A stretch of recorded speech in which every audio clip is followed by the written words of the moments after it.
Mister Carlo Ancelotti a fait fort pour sa toute première liste avec le Brésil. Vous allez voir, il y a des surprises. On commence au poste de gardien de but. Alisson, Bento, Hugo Souza. Donc ce dernier qui remplace Ederson. Je crois que c'est sa première convocation avec l'équipe du Brésil. Au niveau des défenseurs centraux, aux surprises, puisqu'on a le Lillois Alexandro Ribeiro, appelé pour la toute première fois en sélection brésilienne, et c'est totalement mérité en vue de sa grosse progression. On a également le Parisien Beraldo, Marquinhos, Léo Ortiz et Danilo, qui est considéré comme un défenseur central. Du côté des latéraux, on a Alexandro, cette fois-ci c'est l'ancien de la Juve, Carlos Augusto, le joueur de l'Inter, qui est appelé pour la toute première fois en sélection nationale, Wesley, la pépite de Flamengo, et Vanderson de Monaco.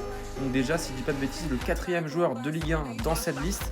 Et puis enfin, les milieux de terrain et les attaquants. Et là aussi, des gros choix. On a Andreas Pereira, Bruno Guimaraes, André Santos pour la toute première fois convoqué.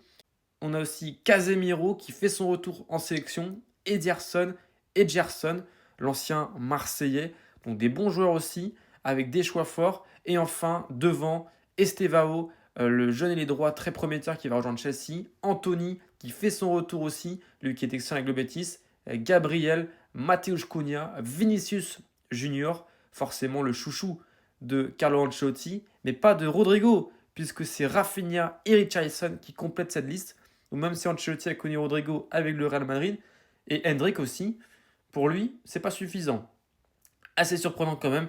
Et puis surtout, la grosse info, c'est que Neymar ne fera pas son retour avec le Brésil pour ses qualifications à la Coupe du Monde.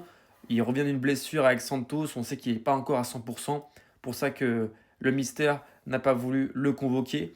Mais ce sera deux matchs très importants pour le Brésil pour cette qualification à la Coupe du Monde 2026, puisque je crois que les Brésiliens sont seulement quatrième de la zone Amérique du Sud.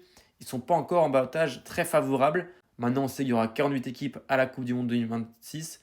Donc ce serait une énorme surprise de ne pas voir le Brésil.